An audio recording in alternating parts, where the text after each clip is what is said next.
Bayangkan seorang gadis OB sederhana yang tiap hari hanya terlihat memegang pel, mengepel lantai, dan mengangkat ember. Tapi suatu hari, seorang milioner kaya raya mendengar gadis itu berbicara bahasa Jerman dengan fasih. Semua orang langsung terdiam, syok, dan tak percaya. Siapa sebenarnya gadis ini? Jangan lupa tekan tombol like agar cerita penuh hikmah ini bisa terus menginspirasi dan semoga yang mendukung kisah ini dimudahkan segala urusannya oleh Allah. Di lantai paling bawah sebuah gedung pencakar langit, seorang gadis dengan seragam abu-abu lusuh mengepel lantai lobi yang dingin dan licin. Namanya Sinta. Tubuhnya mungil, rambutnya selalu dikunci rapi, dan wajahnya tampak lebih dewasa dari usianya. Ia datang lebih pagi dari siapapun di gedung itu. Ketika para eksekutif baru saja membuka mata di tempat tidur empuk mereka, Sinta sudah menyiapkan air pel dan lem tangan. Hari-harinya dimulai dalam sunyi, dan berakhir dalam diam. Tak ada yang benar-benar melihat Sinta. Ia adalah bagian dari latar. Saat ia lewat, karyawan lain hanya sedikit mengangkat kaki agar pelnya tak basah. Mereka tak pernah menoleh. Tak ada yang bertanya namanya, apalagi mengenalnya lebih dalam. Di antara gedung kaca dan gemerlap kekuasaan itu, Sinta adalah bayangan yang tak dianggap. Namun bukan berarti hatinya mati. Setiap pagi, sebelum lift utama dinyalakan, Sinta duduk sejenak di lorong belakang dekat ruang genset, membuka bekal nasi bungkus dan potongan tempe goreng. Ia menatap langit-langit sambil berbisik lirih. Ya Allah, cukupkan aku hari ini. Tak pernah muluk-muluk doanya. Ia hanya minta cukup. Cukup sehat. Cukup kuat. Cukup sabar. Seringkali matanya berkaca. Tapi tak pernah jatuh air mata itu. Ia tahu, menangis pun tak akan membuat lantai lebih bersih. Ia hanya punya ibunya yang sudah renta, tinggal di rumah kontrakan pinggir kota. Setiap bulan, hampir semua gaji ia kirim pulang. Tak ada uang untuk skincare, sepatu baru, apalagi makan di luar. Jika ada rezeki lebih, ia simpan dalam plastik dan ditaruh di bawah tempat tidur. Ia tahu, hidup bukan soal pamer kebahagiaan, tapi bertahan dengan kepala tegak meski tak ada yang peduli. Pernah suatu kali, saat ia membersihkan toilet direktur, ia mendengar dua pegawai bergosip sambil tertawa kecil. OB di sini tuh aneh ya. Diem banget, kayak gak bisa ngomong. Iya. Tapi katanya pinter loh, bisa baca buku bahasa asing. Ah, paling juga ngaku-ngaku. Hahaha, mana mungkin OB bisa bahasa asing, woi. Sinta hanya tersenyum kecil di balik pintu bilik toilet. Ia hafal suara itu. Mereka sering bicara seperti itu. Tapi ia tak pernah menanggapi. Baginya, tidak semua hinaan perlu dibalas. Ada harga diri yang lebih tinggi dari sekadar adu mulut. Di malam hari, sepulang kerja, Sinta kadang duduk di warung kecil depan gang, membaca buku lusuh berbahasa asing. Bukan karena ingin pamer, tapi karena itu satu-satunya cara ia mengingat masa lalu. Masa kecil yang sempat ia habiskan di luar negeri, sebelum semua hancur dan keluarganya kembali ke Indonesia dengan tangan kosong. Tak ada yang tahu bahwa gadis OB yang pendiam itu sebenarnya pernah duduk di bangku sekolah Jerman, menguasai bahasa asing dengan lancar, dan terbiasa berdiskusi dengan para profesor di ruang seminar. Tapi hidup tak selalu berjalan lurus. Sejak ayahnya hilang di negeri orang dan ibunya sakit-sakitan, Sinta memilih jalan paling realistis. Bekerja, diam, dan bertahan. Ada luka yang ia simpan dalam. Luka yang tak pernah ia bicarakan, bahkan kepada dirinya sendiri. Kadang saat ia mengepel lantai lobi yang dingin, bayangan masa lalu menari-nari di sudut mata. Suara piano, aroma perpustakaan, dan suara ayahnya yang lembut masih terngiang. Tapi semua itu hanya tinggal kenangan. Dan di tengah dunia yang membungkamnya, satu-satunya kekuatan Sinta hanyalah keyakinan bahwa tak ada perbuatan baik yang sia-sia. Ia percaya, Allah menyaksikan semua kerja kerasnya, semua sabarnya, semua doa yang ia tahan di tenggorokan. Ia tahu, dunia tak adil. Tapi ia juga yakin, keadilan Allah jauh melebihi semua itu. Maka ia terus berjalan, terus mengepel, terus menunduk, sampai suatu hari, ketika lantai itu memantulkan percakapan asing yang ia pahami dengan sempurna, Dan di saat itu, hidupnya berubah selamanya. Pagi itu, gedung megah tempat Sinta bekerja tampak lebih sibuk dari biasanya. Para pegawai berdasi mondar-mandir dengan wajah tegang.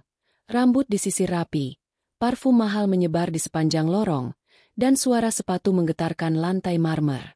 Semua terlihat seolah berlomba tampil sempurna. Ada sesuatu yang berbeda hari itu. Sesuatu yang membuat jantung mereka berdetak lebih cepat dari biasanya. Hari itu, Armand Dirgantara datang ke kantor pusat setelah lama menghilang dari dunia bisnis. Nama Armand bukan nama sembarangan. Ia anak tunggal mendiang pemilik perusahaan. Pewaris tunggal dari seluruh imperium yang bergerak di bidang teknologi, investasi, dan properti. Setelah bertahun-tahun belajar dan membangun jaringan di Eropa, khususnya Jerman, Armand akhirnya kembali ke tanah air. Namun, kembalinya dia bukan sebagai pewaris manja, melainkan sebagai pemimpin yang ingin memotong akar-akar kebusukan di dalam perusahaannya sendiri. Saat mobil hitam mewah berhenti di depan lobi, seluruh security menegakkan badan. Pintu terbuka pelan, dan dari dalam mobil keluar seorang pria berusia sekitar 30 tahun, tinggi, tegap, dan wajahnya menyimpan ketegasan dingin. Matanya tajam menyorot, bibirnya tipis, dan garis rahangnya kokoh. Jas hitam yang ia kenakan terpotong sempurna di bahu, menunjukkan bahwa ia bukan sekadar kaya, tapi berkelas. Tak banyak bicara, hanya satu tatapan darinya sudah cukup membuat manajer HR dan para kepala divisi berkeringat dingin. Armand berjalan cepat, langkahnya mantap, tanpa ragu. Ia tak menyapa siapapun secara personal. Bukan karena sombong, tapi karena ia tahu, banyak dari orang-orang itu bukan benar-benar loyal. Ia sudah mengantongi laporan keuangan, tahu siapa yang bermain belakang, siapa yang menindas karyawan kecil, dan siapa yang hanya menjilat ke atas sambil menginjak ke bawah. Di balik ketegasannya, Armand menyimpan luka masa lalu yang tak ia buka kepada siapapun. Sejak kecil, ia tahu dunia bisnis itu kejam. Ia menyaksikan ayahnya dikhianati oleh orang terdekat, ibunya meninggal karena tekanan, dan dirinya tumbuh dalam sunyi di negeri orang. Jerman menjadi tempatnya belajar, bertarung, dan menguatkan hati. Ia belajar menahan rindu, mengubur amarah, dan membangun visi. Kini, ia kembali bukan untuk balas dendam, tapi untuk memperbaiki warisan ayahnya dengan cara yang terhormat. Namun di balik semua kesibukan menyambutnya, ada satu sosok yang tak tahu menahu, Sinta. Ia masih berada di lantai bawah, menunduk, mengepel ujung-ujung lorong yang tak terjamah. Dunia Sinta dan dunia Armand seperti dua garis yang tak pernah bertemu. Satu hidup di atas langit, satu bergelut dengan debu lantai. Tapi hari itu, semesta perlahan mempertemukan dua ujung takdir itu dengan cara yang sangat halus. Setelah menyapa sebentar para direksi, Armand naik ke ruang rapat utama lantai 12. Rapat dengan investor Jerman akan digelar dalam waktu dekat. Ia ingin memastikan semuanya siap. Ia berbicara kepada para manajer dengan bahasa Indonesia yang tegas, lalu beralih menggunakan bahasa Jerman kepada asistennya. Ucapannya cepat, tepat, dan lugas. Tak banyak di antara mereka yang benar-benar paham. Di lorong luar ruang rapat, beberapa OB terlihat mondar-mandir membersihkan ruangan sebelum pertemuan penting. Dan di antara mereka, ada Sinta. Saat itu, ia sedang mengepel bagian belakang meja resepsionis, masih menunduk seperti biasa, mencoba tak menarik perhatian. Tapi saat mendengar Armand berbicara dalam bahasa Jerman dari balik pintu kaca, langkah Sinta sedikit terhenti.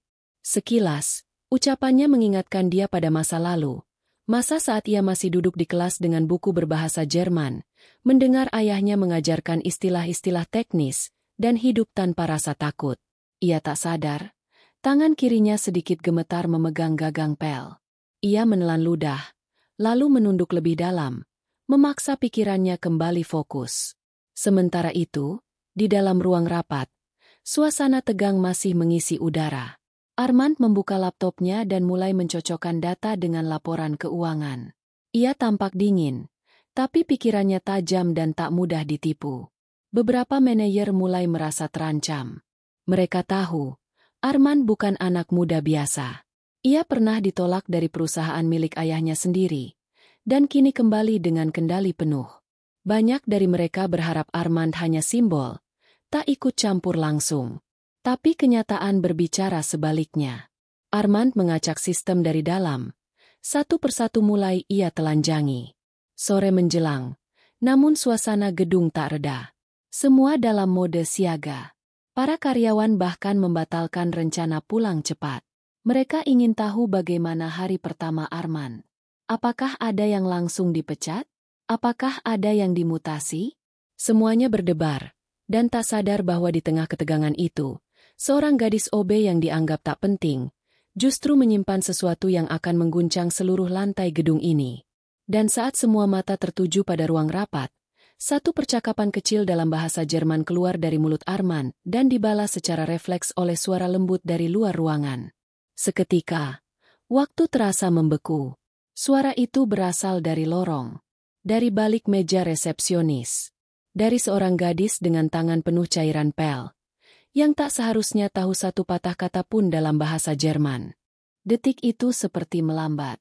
Suara pelan Sinta yang menjawab dalam bahasa Jerman menggema di lorong sunyi. Ucapannya lembut tapi jelas. Aksennya nyaris sempurna. Tak ada keraguan. Tak ada kebingungan. Seolah ia baru saja membuka pintu rahasia yang selama ini ia kunci rapat-rapat. Armand membeku. Ia tak langsung menoleh. Namun bola matanya bergerak cepat. Ia mengenali intonasi itu.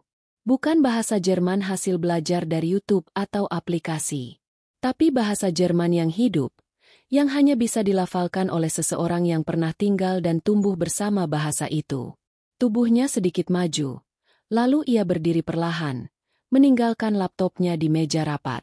Beberapa manajer menatapnya bingung. "Pak, itu tadi suara siapa, ya?" Tanya salah satu dari mereka, dengan nada gugup. Armand tak menjawab. Ia hanya membuka pintu rapat dan melangkah keluar. Di luar, suasana lorong kembali hening. Karyawan yang tadi lalu lalang, kini terdiam. Mereka pun mendengar suara asing tadi. Dan ketika melihat Armand berjalan keluar ruang rapat dengan wajah serius, semua serasa menahan napas. Sinta masih berdiri di depan meja resepsionis. Tangannya menggenggam erat gagang pel. Ia tidak lari, tidak juga menunduk. Tapi jelas, tubuhnya sedikit menegang. Ia tak berniat mencuri perhatian. Bahkan ia sendiri kaget mengapa lidahnya begitu spontan menanggapi percakapan tadi. Armand menatapnya lurus.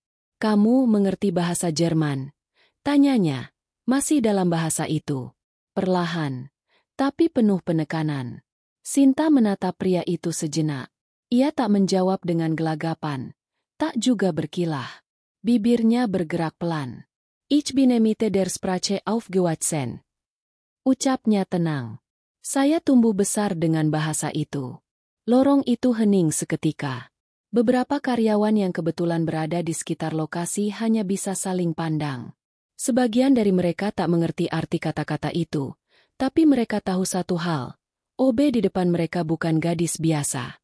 "Siapa namamu?" Armand melanjutkan. Kali ini dalam bahasa Indonesia. "Sinta, Pak." Jawabnya singkat, kembali sopan. Kepala HR mendekat dengan wajah bingung dan panik. "Maaf, Pak Armand ini hanya staf kebersihan. Tidak usah digubris. Mungkin dia cuma kebetulan tahu 1-2 kalimat." Namun Armand mengangkat tangannya pelan, menyuruh kepala HR diam. Tatapannya kembali fokus pada Sinta, kini lebih dalam. Bukan sekadar terkejut, tapi seperti ada sesuatu dalam dirinya yang sedang ia pecahkan.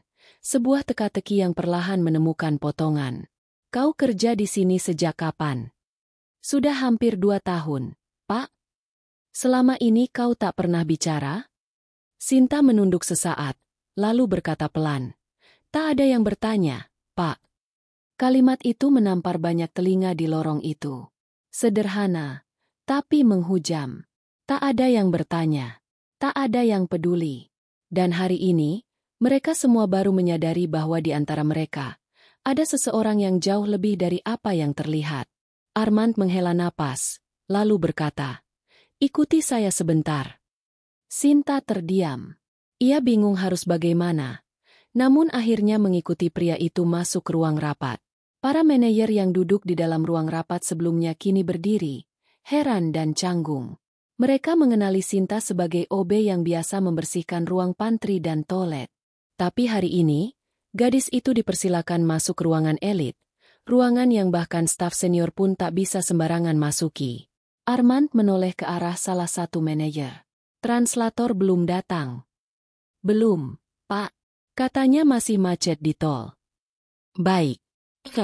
Sinta akan bantu terjemahkan. Ruangan itu mendadak tegang.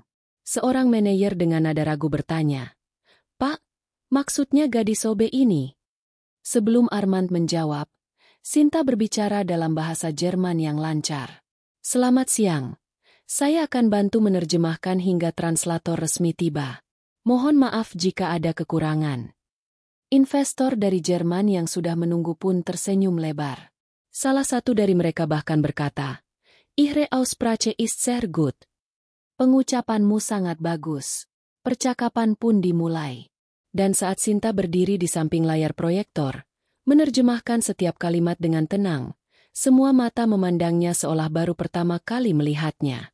Sinta tidak hanya menerjemahkan kata, tapi juga konteks.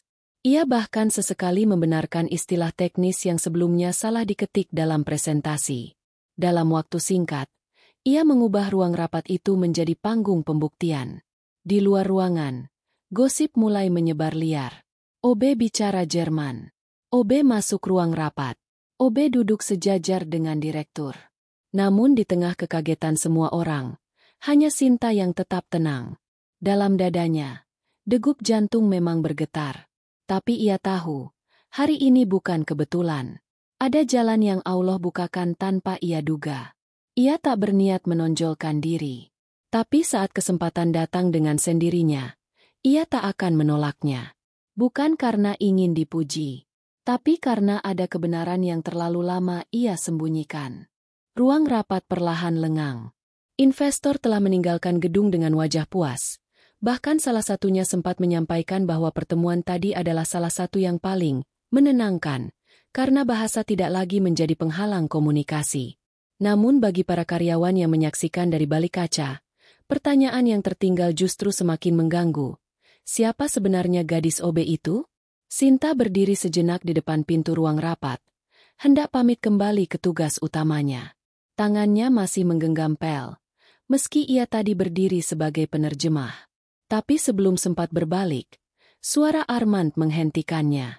Tunggu di sini sebentar, ucap Armand tenang, namun tegas. Sinta menoleh pelan, menunduk sedikit sebagai tanda hormat. Ia masih tak terbiasa berada di ruang yang penuh wibawa seperti itu. Meja besar, layar LCD, lampu gantung kristal, dan aroma kopi mahal di meja seolah kontras dengan aroma karbol yang menempel di bajunya. Ia merasa asing, sekaligus terlihat, dan itu membuat hatinya sedikit gemetar. Armand berbicara pada beberapa manajer dengan suara pelan. Beberapa dari mereka tampak mengangguk cepat, seperti mengiyakan perintah yang tak bisa dibantah. Lalu Armand kembali menoleh ke arah Sinta, lalu berkata, "Ikuti saya." Mereka berjalan keluar bersama. Karyawan yang melihat momen itu hanya bisa menatap bingung. Beberapa ada yang langsung berbisik satu sama lain, sisanya hanya mampu menatap kosong, seolah otaknya belum siap memproses kejadian tadi. Di antara mereka, ada yang menahan dengki, ada pula yang menahan malu. Selama ini, mereka tertawa dan meremehkan gadis yang hanya bicara jika disuruh dan hanya muncul saat lantai kotor. Tapi hari ini, gadis itu justru menjadi wajah perusahaan di depan investor asing. Sinta menunduk sepanjang lorong. Ia sadar betapa tajamnya pandangan yang diarahkan padanya. Ada rasa canggung. Ada juga kekhawatiran. Bukan takut dimarahi, tapi takut jika kehadirannya malah membuat kekacauan baru. Ia hanya ingin bekerja dengan tenang, bukan menjadi bahan sorotan. Armand berhenti di depan lift khusus direksi.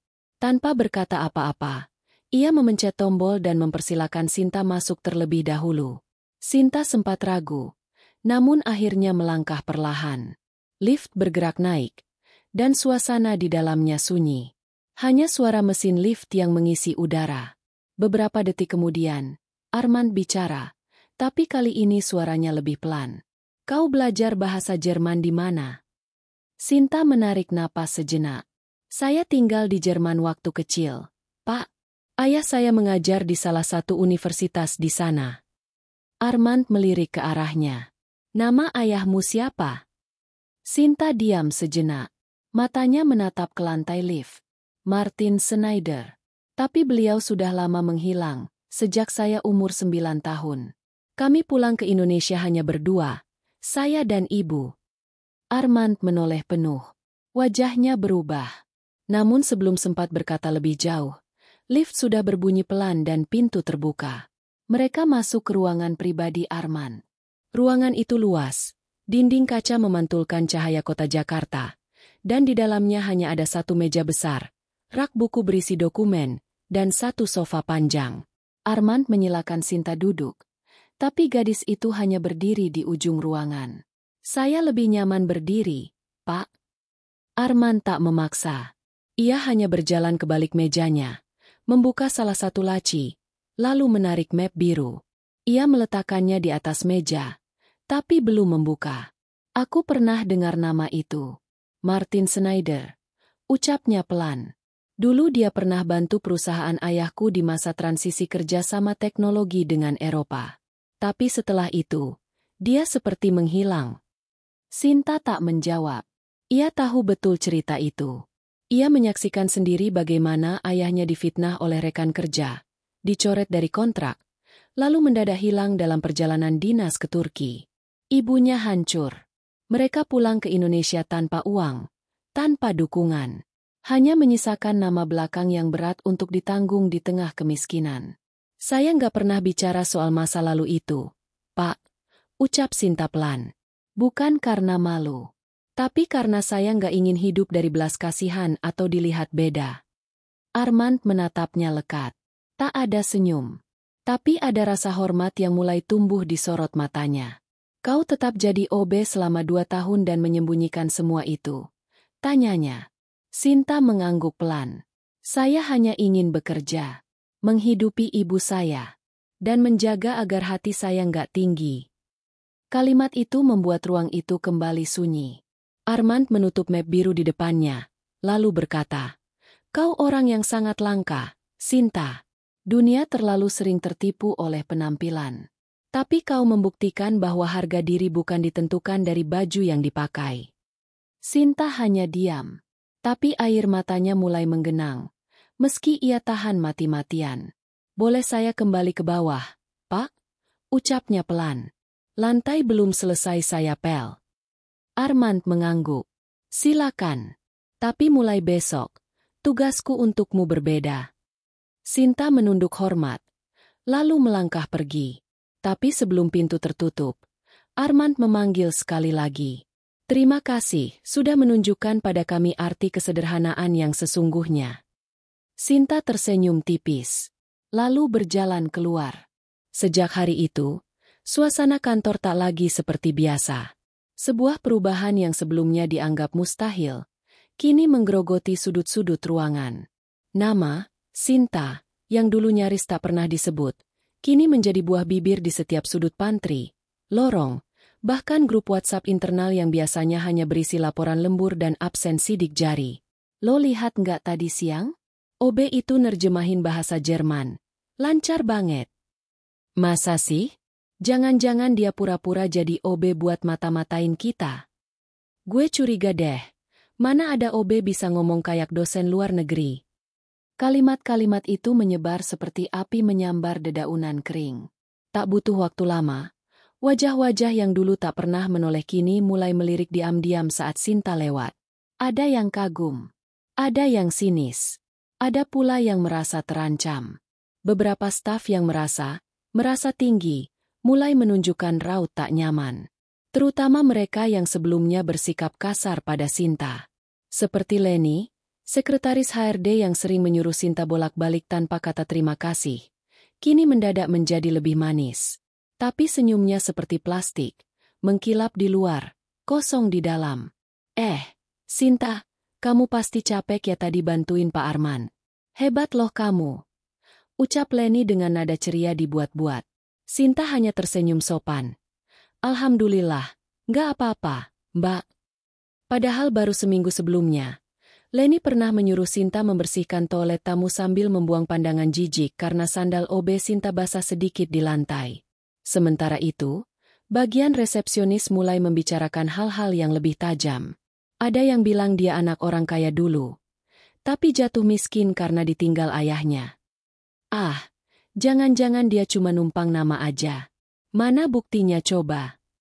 Ih serem ya, ternyata selama ini dia dengerin kita ngomongin dia. Kalimat terakhir itu menusuk. Sebab mereka tahu betul, sudah banyak kalimat tak layak yang pernah mereka lontarkan, bahkan dengan suara keras, di dekat Sinta, karena mengira ia tak akan paham. Tapi yang paling terguncang bukan para resepsionis, bukan pula staf HR, melainkan para manajer menengah yang posisinya selama ini terasa nyaman. Mereka mulai merasa goyah. Seorang OB yang pintar bisa bicara bahasa asing, disukai direktur, bahkan sempat duduk dalam rapat besar? Itu ancaman. Di ruang pantry atas, manajer bagian pemasaran, Pak Tommy, menggerutu sambil menyeruput kopi sachetnya. Ini nggak sehat. Kalau semua OB tiba-tiba dikasih panggung, yang kerja keras dari awal nanti jadi nggak dihargai. Manajer lain, Bu Ratna, ikut menimpali. Saya khawatir ini cuma pencitraan aja dari Pak Arman. Biasalah. Pemimpin baru suka cari perhatian. Kasian staf-staf yang udah loyal bertahun-tahun. Tapi di sisi lain, ada juga yang mulai merenung. Rudi dari bagian keuangan, pria kalem yang pernah sesekali membantu Sinta mengangkat air galon, justru merasa malu pada dirinya sendiri. Ia ingat betul pernah melihat Sinta membaca buku tebal dalam bahasa asing di lorong parkiran saat istirahat. Saya pikir dia cuma iseng aja baca buku pinjaman. Ternyata beneran bisa. Gumamnya dalam hati. Namun di balik semua itu, Sinta tetap bekerja seperti biasa. Ia masih datang pagi-pagi, membawa bekal dari rumah, mengepel dengan sabar, dan tetap diam. Seolah kejadian besar kemarin tak pernah ada. Tapi dalam diamnya, ada beban yang pelan-pelan mulai terasa. Tekanan. Kini, setiap geraknya dipantau. Setiap ucapannya ditunggu. Bahkan setiap langkahnya menjadi bahan tafsir. Beberapa karyawan menjadi berlebihan dalam bersikap, baik untuk menjilat maupun untuk menjatuhkan. Sore itu, saat Sinta sedang membersihkan kaca luar di lobi, dua orang staf IT iseng berdiri tak jauh darinya. Nanti kalau kita ngomongin dia, jangan pakai bahasa Indonesia ya. Dia ngerti semua loh. Hahaha. Iya, kita ngomong Jawa aja.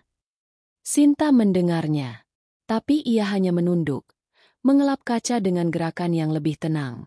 Bukan karena tak marah, tapi karena hatinya sudah kebal. Ia tahu, ketika seseorang yang tak dianggap tiba-tiba bersinar, dunia tak akan langsung menerimanya. Justru cemooh akan datang duluan, sebelum pujian benar-benar tulus menyusul. Di dalam hati, Sinta berbisik lirih. Ya Allah, kuatkan aku. Aku tak pernah minta dihormati. Aku hanya ingin jujur dalam setiap langkahku. Malam itu, saat semua orang pulang dengan beban pikiran masing-masing, Sinta duduk di halte depan kantor, menunggu angkutan umum. Tangan kirinya masih memegang plastik berisi bekas makan siang dan 2 roti sisa kantin yang ia beli dengan harga diskon. Ia menatap ke arah gedung megah yang lampunya masih menyala. Tiba-tiba ponselnya bergetar. Satu pesan masuk dari nomor tak dikenal. Saya ingin bicara denganmu secara pribadi. Besok jam 8 pagi. Armand.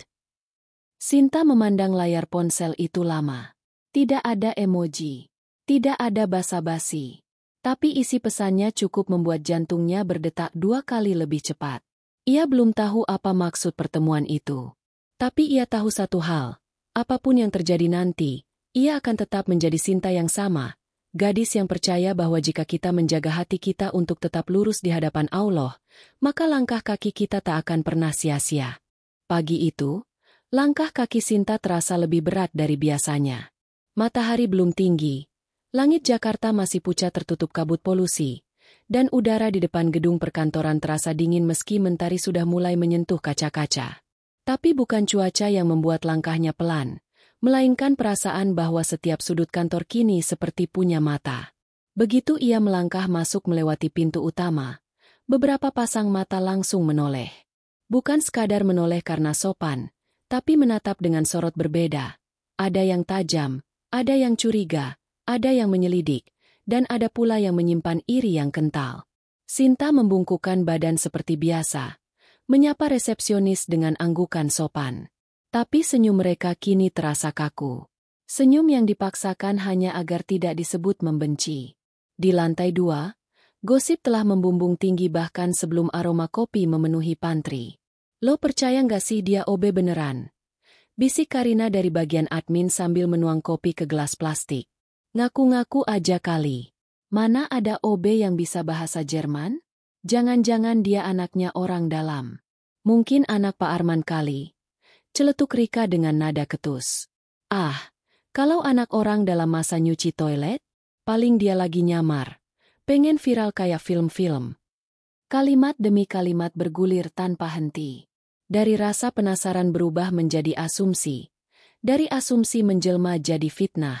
Tak butuh waktu lama, hampir seluruh karyawan mengenal satu nama yang sebelumnya tak pernah mereka pedulikan. Sinta.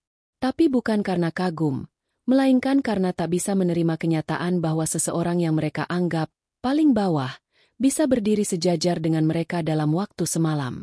Yang paling terpukul adalah mereka yang selama ini merasa aman di posisi menengah. Para staf senior, sekretaris pribadi, dan manajer yang sudah terlalu lama mengandalkan relasi ketimbang kompetensi. Bagi mereka, kehadiran Sinta bukan sekadar kejutan, tapi ancaman nyata.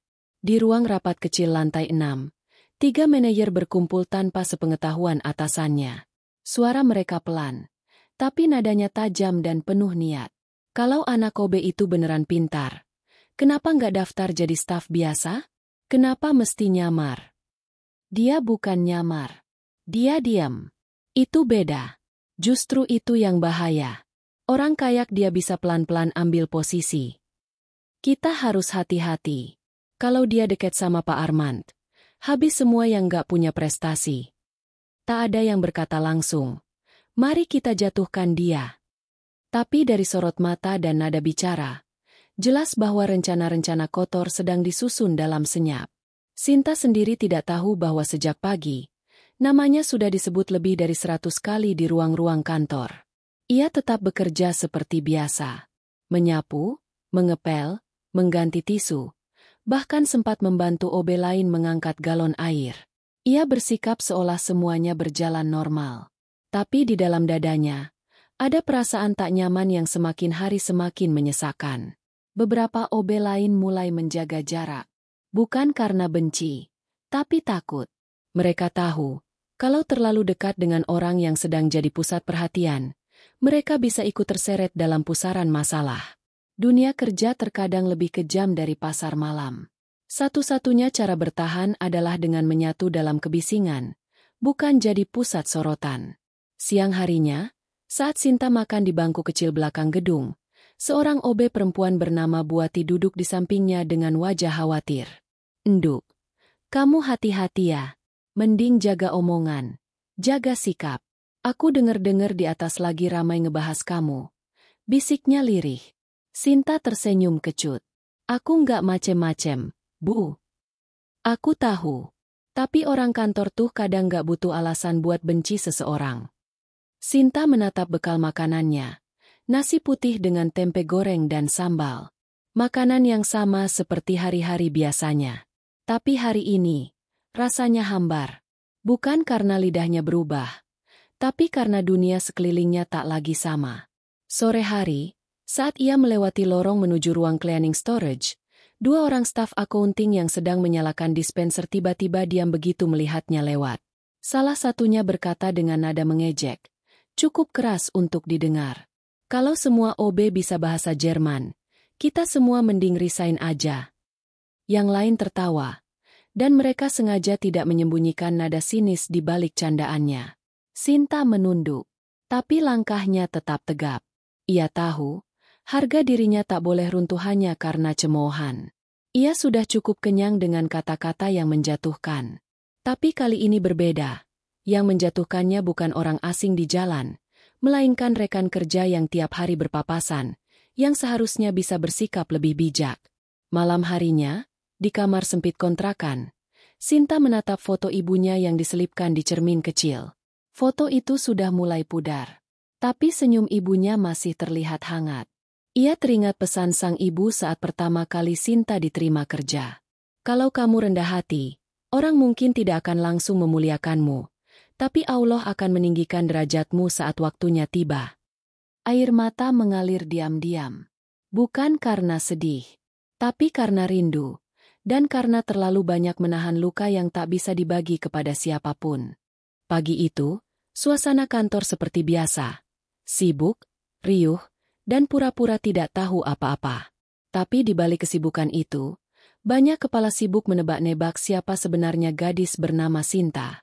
Sejak kejadian di ruang rapat hari itu, lalu diikuti undangan pribadi dari Arman ke ruangannya, semua orang seolah sedang merakit puzzle besar, dengan Sinta sebagai potongan tengah yang tak bisa diabaikan. Tapi pagi ini, sebuah kejadian kecil justru membuka lembaran besar yang selama ini tersembunyi. Sinta datang lebih awal seperti biasa. Ia menyapu lantai lobi dengan gerakan pelan, lalu menyempatkan duduk di bangku sudut sambil membuka buku lusuh berbahasa asing. Buku itu tipis, halaman-halamannya menguning, dan sampulnya sudah mulai terkelupas. Tapi isinya adalah kenangan hidup. Tak lama, suara sepatu berderap cepat menghampiri. Ternyata Ibu Karin, kepala divisi legal, berjalan terburu-buru, hendak menuju ruang Arman. Namun ketika melewati Sinta, langkahnya terhenti. Buku itu, ucapnya sambil menunjuk. Sinta sedikit kaget, buru-buru menutup buku itu dan berdiri. Maaf, Bu, saya cuma baca sebentar. Tapi tatapan Bu Karin tidak menegur. Justru matanya membesar, menatap judul buku yang tertera dalam bahasa Jerman.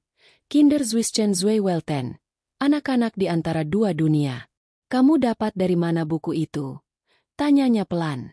Sinta menjawab ragu. Dulu ayah saya yang punya. Itu buku favoritnya. Saya simpan sejak kecil. Mata Bu Karin langsung berkaca. Ia melangkah mendekat dengan napas sedikit terengah. Siapa nama ayahmu? Sinta menatapnya perlahan, mencoba memahami arah pertanyaan itu. Martin Schneider, Bu.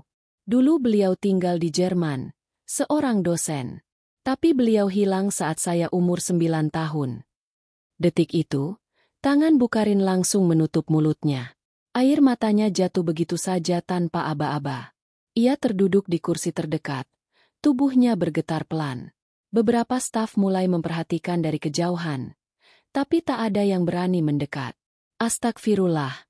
Jadi kamu anak Pak Martin? Astagfirullah. Isaknya lirih. Sinta bingung, nyaris panik. Ia tidak tahu kenapa wanita ini begitu terguncang. Tapi sebelum sempat bertanya, Bu Karin meraih tasnya dan mengeluarkan sesuatu. Sebuah amplop besar berisi dokumen dan foto-foto lama. Ia menunjukkan satu foto kepada Sinta.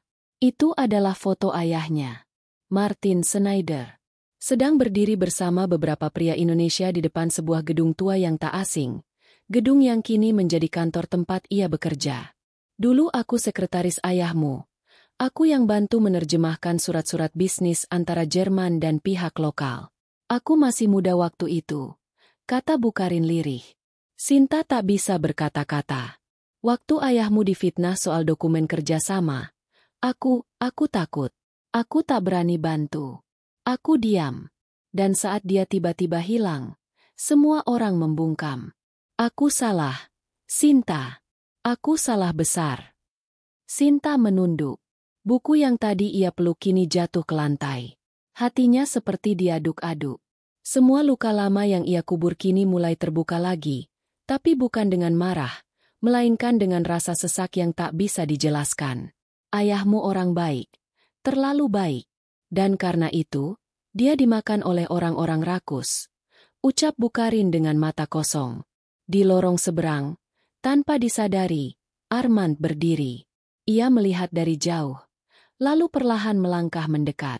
Suasana di sana hening, penuh ketegangan emosional yang sulit diredam. Saya sudah curiga sejak Sinta sebut nama ayahnya, ucap Armand sambil berdiri di samping mereka.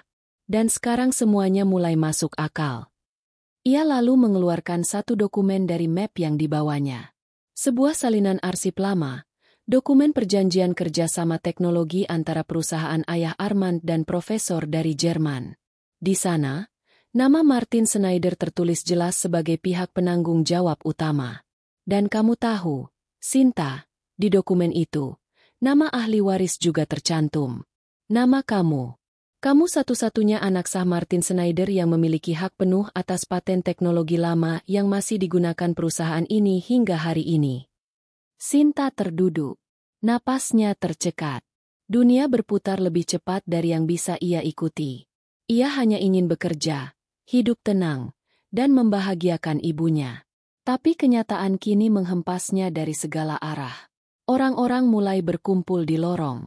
Beberapa karyawan mendekat, pura-pura ingin tahu, tapi wajah-wajah mereka tak bisa menyembunyikan keterkejutan. Bisik-bisik makin riuh, dan semuanya hanya membahas satu hal. Gadis OB itu ternyata ahli waris sah dari salah satu fondasi perusahaan. Namun Sinta tetap diam. Matanya memandang lantai. Bukan karena takut, tapi karena hatinya sedang mencari cara untuk tidak kehilangan arah di tengah badai ini. Ia lalu berdiri, menatap Armand dan Bukarin bergantian. Saya tidak tahu harus berkata apa.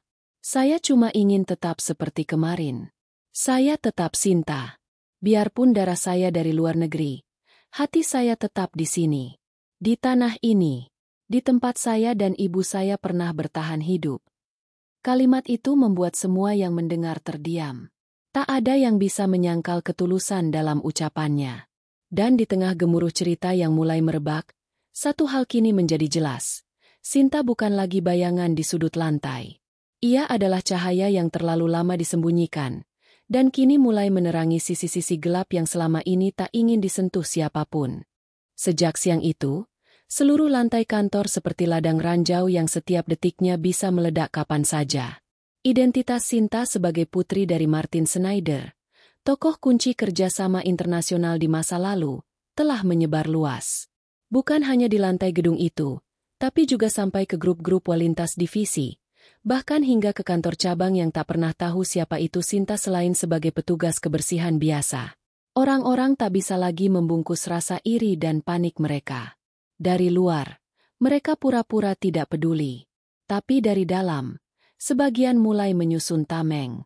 Ada yang mendadak bersikap ramah, bahkan memanggil Sinta dengan Mbak dan Bu, gelar yang tak pernah keluar dari mulut mereka sebelumnya.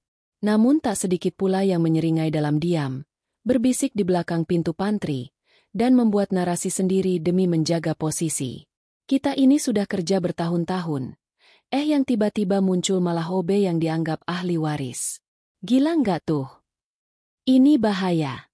Kalau dia masuk ke sistem, banyak yang bisa dia bongkar. Termasuk soal dana operasional fiktif itu. Makanya jangan diam aja. Kita harus ambil langkah sebelum semuanya terlambat. Di ruang tengah, Bu Ratna, manajer senior divisi procurement, mengumpulkan dua orang dekatnya secara diam-diam. Saya sudah cari data lama. Gadis itu nggak pernah masuk jalur resmi. Kita bisa laporkan ke HR soal prosedur ilegal perekrutan. Kalau perlu, kita pertanyakan surat domisilinya. Tapi niat mereka bukan soal dokumen. Mereka tahu betul, jika Sinta benar-benar duduk di posisi strategis, masa lalu mereka bisa terkuak, dari manipulasi tender, penggelembungan anggaran, hingga laporan palsu proyek fiktif yang selama ini ditutup-tutupi. Sementara itu, Sinta sendiri hanya bisa duduk sendirian di ruang cleaning service yang sempit. Di antara pel, ember, dan wangi karbol yang menyengat, ia memeluk lututnya sendiri. Bukan karena takut, tapi karena dadanya seperti dijejali banyak suara, tuduhan, bisikan, dan prasangka. Ponselnya berkedip. Notifikasi masuk satu persatu. Ada pesan dari OB lain yang mulai takut didekati Sinta karena takut ikut terseret masalah. Ada juga pesan dari pegawai muda yang sebelumnya tak pernah menyapa. Kini mulai menjilat dengan dalih, ingin berteman. Semua terasa palsu. Semuanya terasa berat.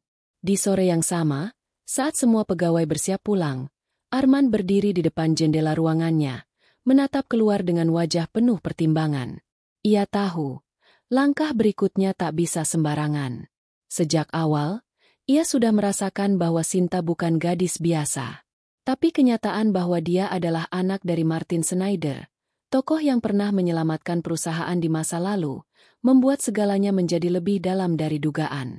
Banyak yang mulai gelisah, kata asistennya pelan. Beberapa staf bahkan sudah mulai mengumpulkan data lama untuk mencari celah menjatuhkan Sinta. Armand mengangguk pelan. Mereka lupa siapa yang bangun fondasi perusahaan ini. Dan sekarang, fondasi itu hidup kembali dalam diri Sinta. Di sisi lain gedung, ruang kerja Bukarin masih terang. Ia duduk sendirian sambil menatap tumpukan arsip yang telah ia buka satu persatu. Dokumen-dokumen tua, surat kerjasama, kontrak lintas negara, hingga lembaran foto dari zaman sebelum semua orang mengenal istilah digital. Di antara tumpukan itu, ia menemukan sesuatu yang membuat tangannya bergetar. Surat rekomendasi dari Martin Schneider, tertanggal 2 minggu sebelum ia hilang. Isinya singkat, namun bermakna. Jika sesuatu terjadi padaku, jagalah anakku. Ia masih kecil, tapi dia akan jadi lebih kuat dari yang kalian bayangkan. Dan satu hari nanti, dia akan kembali berdiri di antara kalian, bukan sebagai anak dari siapa, tapi sebagai cahaya yang kalian tolak di masa gelap.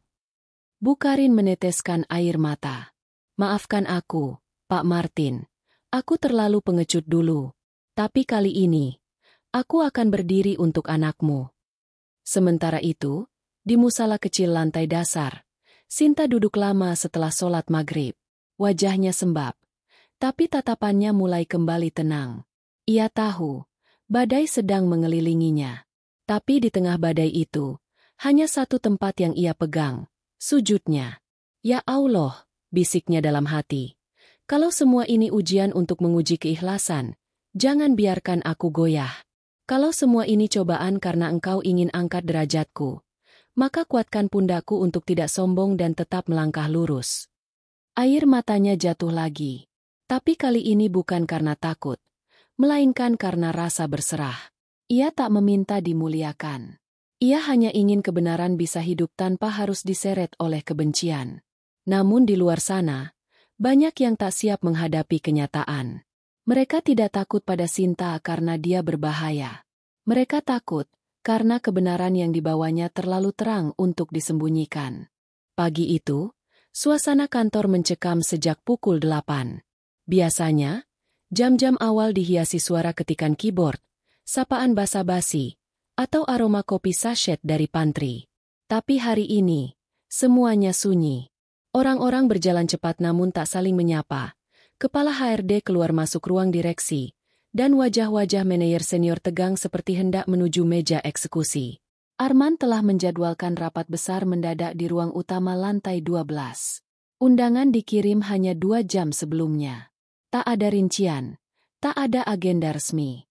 Tapi semua tahu, ini bukan sekadar evaluasi kinerja atau peluncuran proyek baru.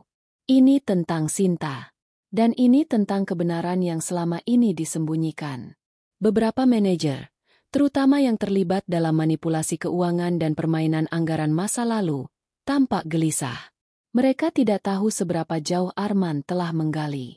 Tapi yang pasti, sejak identitas Sinta terungkap, semua rahasia mereka terasa terancam. Di ruang rapat, Arman berdiri di ujung ruangan. Raut wajahnya tenang, namun dingin. Di belakangnya terpampang layar besar yang belum ia nyalakan. Beberapa direktur dan kepala divisi sudah duduk. Tak lama, Sinta masuk didampingi Bukarin. Semua mata langsung tertuju padanya. Beberapa sinis, beberapa kosong, sebagian lain penuh ketakutan. Armand menatap satu persatu hadirin. Sebelum kita mulai, katanya datar, saya ingin kalian tahu bahwa rapat ini direkam. Semua yang diucapkan di ruangan ini akan menjadi bagian dari laporan resmi Dewan Perusahaan Pusat. Suasana langsung berubah. Beberapa menoleh gelisah. Ada yang membuka notepad hanya agar terlihat sibuk. Tapi tak satu pun bisa mengalihkan suasana gugup yang mengental di udara. Armand melanjutkan. 4 hari lalu, Sinta, yang selama ini kita kenal sebagai OB, menerjemahkan rapat dengan investor Jerman dengan kemampuan yang lebih baik dari profesional yang kita sewa. Kalian mungkin bertanya-tanya siapa dia sebenarnya. Maka hari ini saya akan jawab. Layar di belakangnya menyala. Muncul foto hitam putih dari tahun 2004. Seorang pria bule berdiri di depan gedung tua, Martin Schneider. Ayah kandung Sinta. Ini adalah Martin Schneider, ilmuwan teknologi sekaligus mitra strategis ayah saya dalam mendirikan divisi research di perusahaan ini. Tahun 2005, beliau dituduh membocorkan dokumen internal dan menghilang dalam perjalanan dinas. Armand menatap tajam ke arah Pak Tommy dan Bu Ratna, dua manajer lama yang masih menjabat hingga kini. Saya ulangi, dituduh, tanpa bukti, tanpa proses hukum. Hanya berdasarkan memo internal yang ditandatangani beberapa orang di ruangan ini. Pak Tommy terdiam. Wajahnya memucat. Bu Ratna menunduk. Tangan gemetar di bawah meja. Saya telah menyelidiki ulang dokumen lama. Dan yang saya temukan adalah manipulasi. Pencatatan palsu. Bahkan saksi yang diintimidasi. Semua ruangan hening. Armand melangkah mendekat ke Sinta. Dan hari ini, saya perkenalkan kepada kalian, Sinta Schneider, anak kandung dari Martin. Ahli waris sah atas paten teknologi yang hingga hari ini masih digunakan perusahaan. Termasuk dalam divisi yang kalian banggakan. Tepat setelah kalimat itu, beberapa orang spontan berdiri. Satu di antaranya, Bu Ratna, mengangkat tangan. Dengan segala hormat, Pak Armand. Kami tidak pernah diberitahu tentang keberadaan Sinta. Jika memang ia anak dari Martin, mengapa tidak melalui proses legal? Mengapa langsung diumumkan seperti ini? Armand menatapnya tanpa berkedip. Karena kalian tidak memberi kesempatan. Kalian bahkan menutup semua akses siapapun yang mencoba mengungkap nama Martin. Termasuk menolak surat dari istrinya yang meminta kejelasan. Pak Tommy ikut bersuara.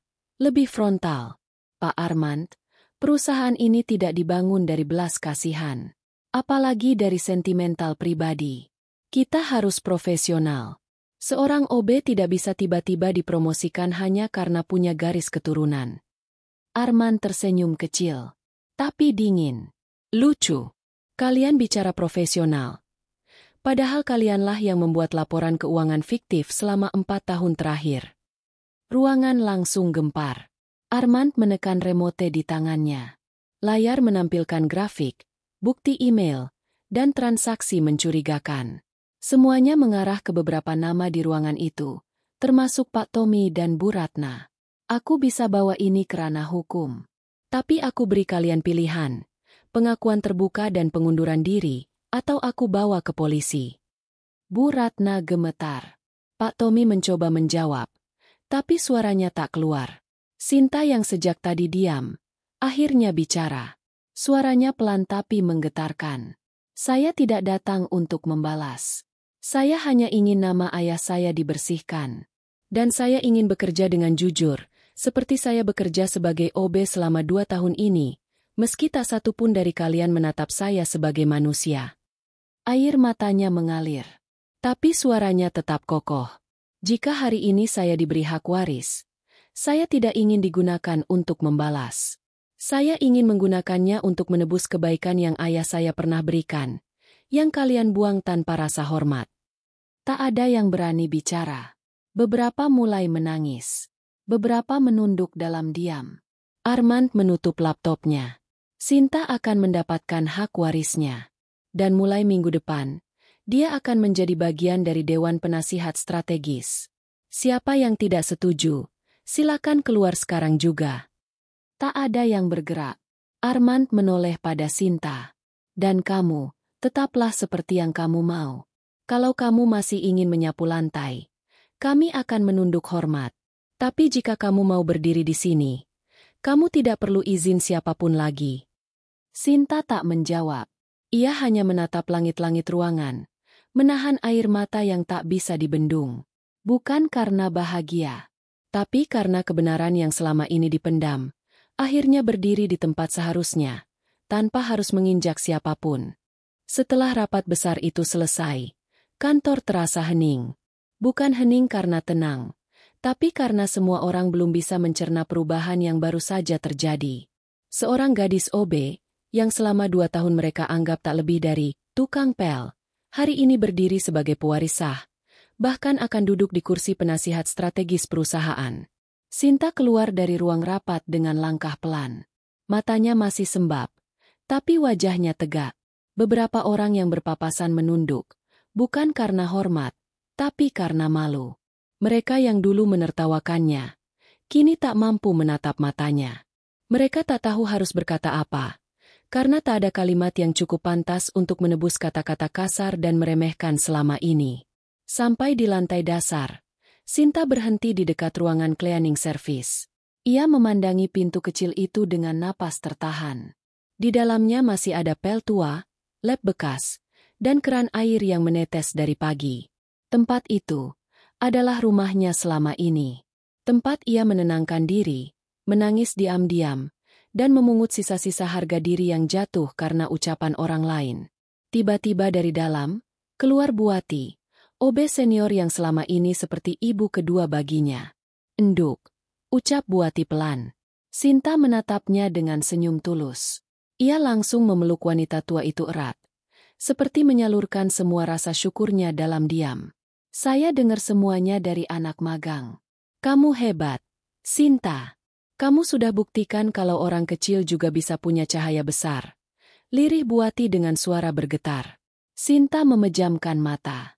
Air matanya jatuh lagi. Bukan karena luka, tapi karena syukur.